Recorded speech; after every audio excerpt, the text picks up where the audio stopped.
Welcome back, my friends, to the Moto Guzzi show that never ends. Gearbox bearings. Yes.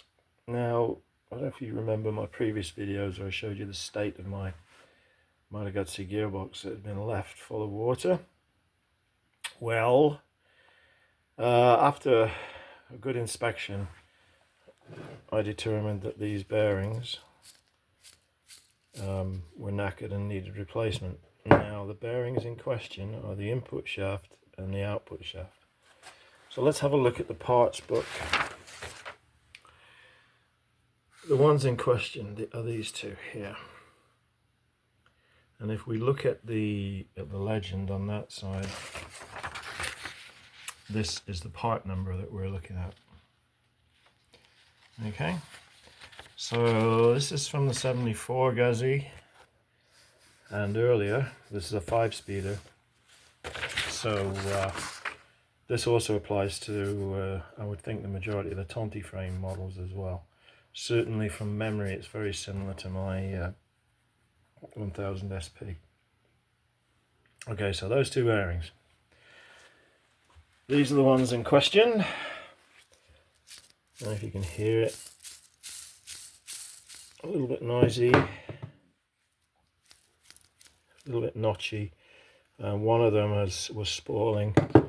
There was silver flakes coming out of it. Okay, so they need to be replaced. So off I go, 2.5 hour drive to a bearing store. Bear in mind that this is northern Canada, it's not just like going down the road. And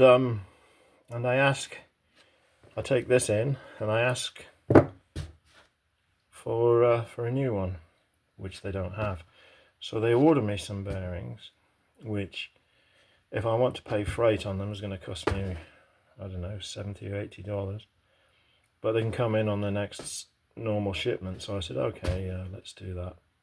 So I waited a few weeks, and then these things arrived.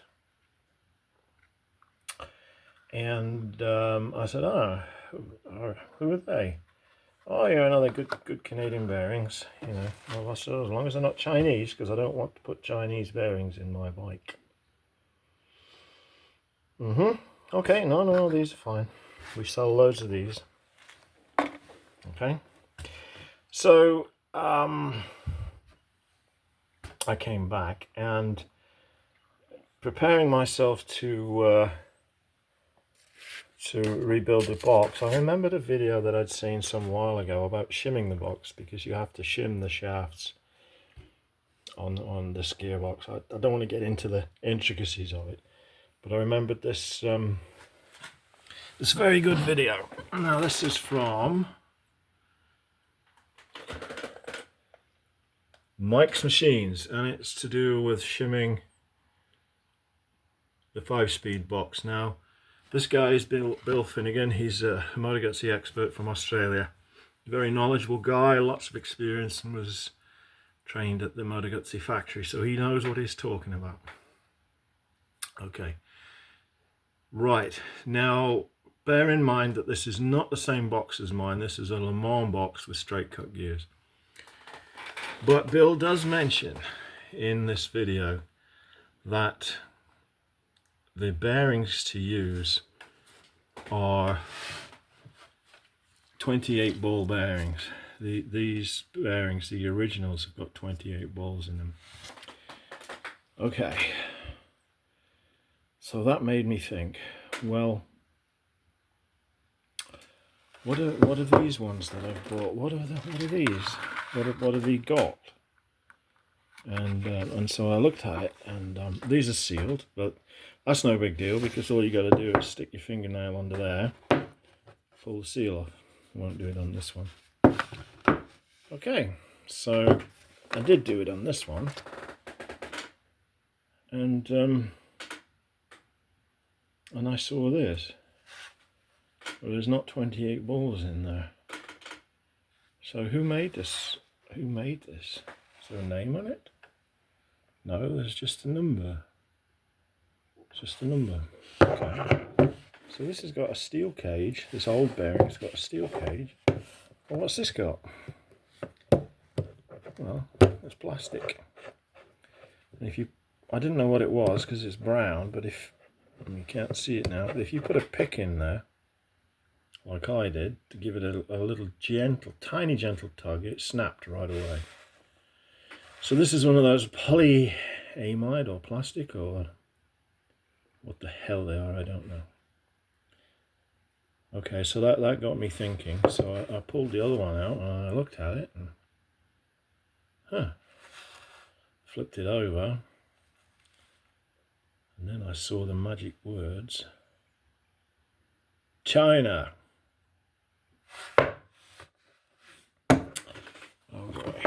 Oh boy, here we go.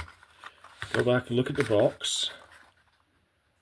5205 2RS. That sounds alright, you know. But I didn't look at the bottom, did I?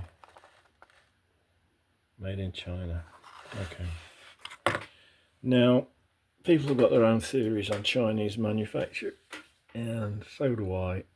And my theories on China may not jive with yours, but I try to avoid Chinese at all costs. The quality may be good, but quality is known to be variable, and I really do not like bolstering the economy of a totalitarian regime. That is my rant for the day. So I don't want these. I don't want Chinese bearings in my bike. Right, so have a close look at these. And these are, you won't be able to see it, but these are an RIV bearing made in Italy. One of them you may be able to read. It's very, very indistinct. It's a 3205 RIV bearing. So I looked up RIV. RIV went out of business in 1965 and were absorbed by SKF. SKF, now that's a good brand. SKF. Okay, so let's look up 3205 bearing and SKF, and then go to the website and we get all this information, and it mentions that it's a twin row or double row ball bearing, angular contact. So if we look there, you can see that the grooves aren't the same depth. It's an angular contact from this side to there, from there to there. Okay. And of course, double row. Yep, we got that. And it goes on and it gives you all this information. This is from the SKF website. I don't know if you can see there.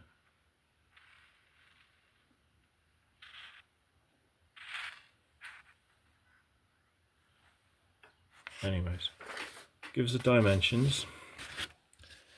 Bore is 25, the outer diameter is 52, the thickness is 20.6 millimeters, and the contact angle of the balls is 30 degrees. The dynamic load rating is 22 kilonewtons, and the static load rating is 15.3, and then it mentions reference speeds, 12,000 RPM, and it's a SKF Explorer, so that is the quality end of the SKF range. Sounds good. Sounds absolutely excellent. So I go down to another bearing place, or an automotive place actually, and I ask for this. Yep, we can get them for you. And I did take this down with me, and I said, look, I've been supplied with this. I don't want it. I want SKF. Okay, so I wait. Oh, I don't know, 10 days, 2 weeks. Got your bearings. Okay, so I drive an hour. And what do they put on the counter? They put these on the counter. And I said, hey, buddy, that's the one I didn't want. Why did you get it in for me? Oh, well, the bearing shop said these are great. These are just as good. Well, are they just as good? Let's have a look. That is an RBL 5205. Apparently 5205s and 3205s are interchangeable. So let's have a look at the rating. Now, as I said earlier, the SKF 3205 is 22 kilonewtons and 15.3 at static. Now this RBL Chinese bearing is 17.2 and 13. So that is an inferior bearing. It is rated lower in my mind. I'm not an engineer, I'm just a redneck who lives out in the sticks and has had to work out everything for himself. So there we go. So I'm not happy. I'm not happy at all. So I refuse to accept them. Right, I've done my best. I've tried to purchase from 2 local companies, and I won't say they've jerked me around, but obviously they weren't listening to what I asked. You know, both of them had this on the table and looked at it and then ordered a bearing that was inferior. Okay, so what do? Well, I come home fuming and I go on the internet and I find this SKF 3205, 28 balls in it, same as this. Now bear in mind that SKF absorbed the company RIV, which is an Italian company. They absorbed that. So I'm thinking that this bearing is a direct replacement for that and is identical to that. So I ordered it. This is what it cost me. Well, I ordered 2 of them, so it cost me double that. $103.70 on my doorstep. No taxes, no additional fees, etc., etc. Whereas I could have ordered these through another bearing house in Canada, but they wanted over $140 a piece for them, and then they wanted about $60 shipping. So yeah, this is considerably cheaper. And I thought they are in Canada, actually. It is quality bearings online, but they actually came from Leeds in England, and they got here in 8 days. Which, bearing in mind the state of the present world, the present state of the world is incredible. So I have no complaints. These came. I'm absolutely happy with what the company did. All right. Now, these are the bearings that showed up. 3205A. That is a 3205A. That is the picture. That's the original. But this was what was in the box. Okay. There are not so many balls in here as there is in that one. That's got 28 balls. This has got 18. Now this is the bearing, or this is the sort of bearing that Bill Finnegan warns us against not using in his little video. Okay, so what do I do now? Right, I've had 2 sets of bearings, and neither of them are what the video tells me I should have. Okay, so there must be a heavy-duty version of this. Bill refers to it as a maximum load. Now, I haven't been able to find a company that lists a maximum load bearing, but what do these guys call it? I think they call it a maximum capacity. So this is described as a maximum capacity. Okay, light duty though. Maximum capacity light duty. Oh boy, here we go again. What on earth does all this mean?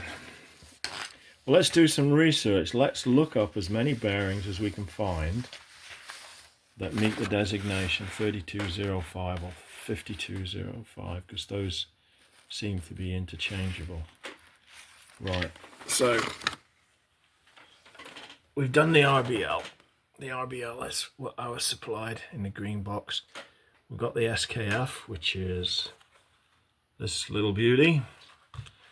So there's an FAG bearing, 3205. It's rated at 22 kilonewtons and 15.2, so it's virtually identical to the SKF. Now underneath that there's an NSK 3205. That is rated at 20.9 and 14.1, so slightly less than an NSK 5205 with a 25% ball contact area. That is 21 and 14.7. The Koyo 5205 is 21.4. Timken 3205 AJ is a lot less, it's 16.3. And there's a Fafnir, which is another name for Timken, which is slightly more, it's 24.8 and 15.1. So that seems to be all that there is available. Okay. So am I going to use this in my gearbox or what? So I did some research on the internet, going to the forums, and there's a lot of talk about this. And after about 1984, Guzzi stopped fitting this sort of bearing, and they went to this. And guys describe these bearings as almost indestructible, and then they do describe having to replace these at periodic intervals. But what kind of use are the bike's going to get, and are they using gearboxes with helical gears or straight cut gears? Because my feeling is that helical gears are easier on the box than the straight cut gears. Certainly my Brava, which has got straight cut gears, oh man, that's a horrible gearbox. You ease off the throttle and bang, you open up the throttle and bang. There's so much slop in that gearbox, so much play in the dogs, which is designed in there. It's not worn. The gearbox is absolutely perfect, but the straight cut gears and the big gap on the dogs give the transmission line, the whole thing, a hard time. And I'm thinking maybe that's why these bearings are known to fail. Like I said, RIV, who made this bearing, were absorbed by SKF, and I can't find this kind of bearing anywhere. Right, so let's look at what the other guys use. What bearings do the Guzzi specialists sell? Right, so let's look at Gutsy Bits in the UK. Gutsy Bits in the UK show this bearing.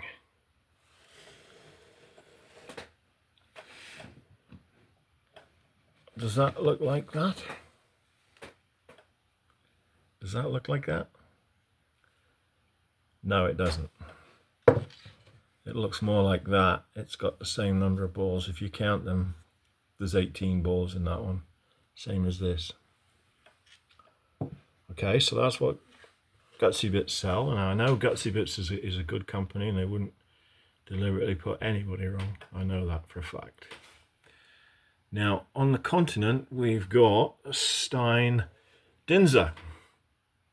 Now, Stein Dinser sell this bearing. And what does that remind you of? Does it remind you of that one? Our veritable Chinese bearing. Counted the balls in there. There's 20. Counted the balls in this. There's 20. So, let me show you another little picture. Yeah, so that's what they sell. Never dealt with Stein Dinser. I don't know what they're like at all. I assume that they're okay, but they are selling this one. I'm still not happy about putting that in my box. So I've looked at the alternatives. There isn't one. There isn't one to the SKF. There isn't a better one, let's put it that way, that I can find. Now this is listed as a 3205A. 3205A. What does that mean? Okay. So let's look at this. 3205, well, that refers to the duty, and the 05 refers to the size of the shaft it goes on, which is 25mm. The A means that the bearing has a 30-degree contact angle. Now, there may be no other numbers that come after it.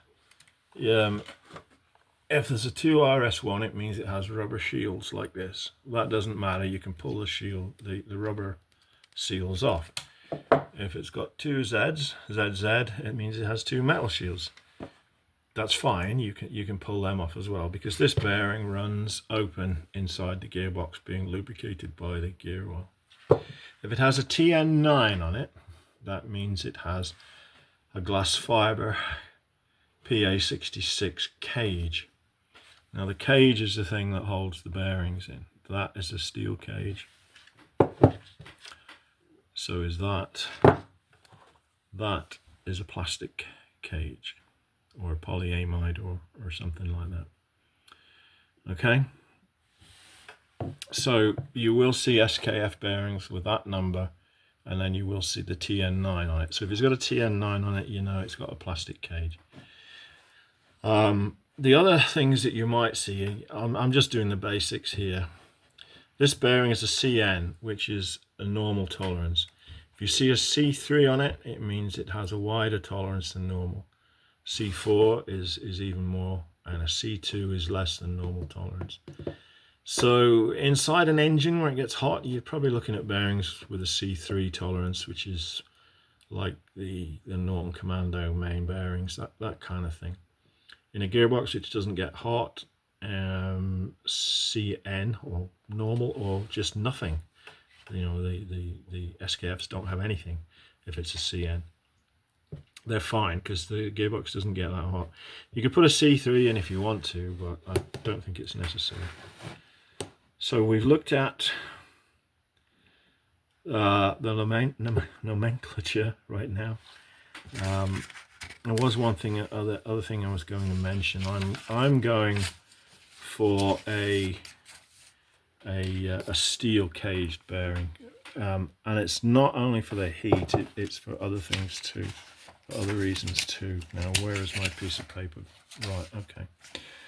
Now this literature comes direct from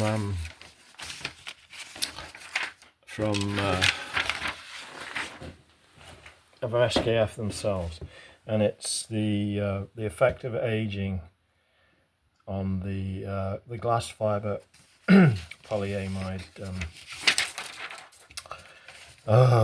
cage. Now I've got a piece of paper somewhere which has all kinds of crap written in it. I think I'm going to pause you while I find it. Okay, back again. I found the piece of paper that I was looking for. Now this talks about the maximum permissible operating temperatures for the PA66 cage with various bearing lubricants. So the lubricant that is inside the gearbox will have an effect on the plastic cage. Now,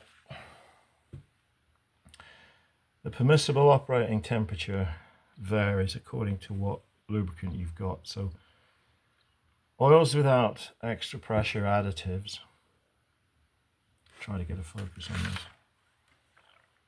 Okay, you're looking at 120. Oils with extra pressure additives, such as automotive gearbox oils, 110.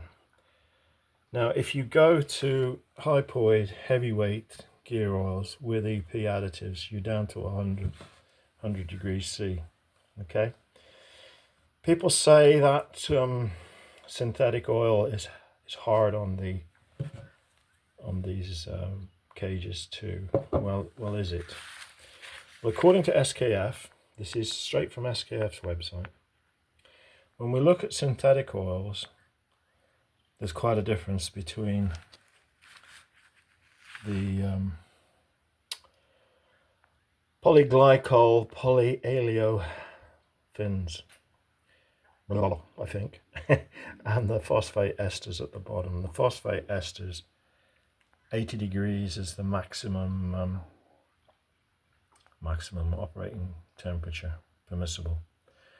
So look very carefully at what synthetic oil you put in your gearbox. I like synthetic oil. Living up in the north, I've found it to be a far superior lubricant in extreme temperatures of hot and cold.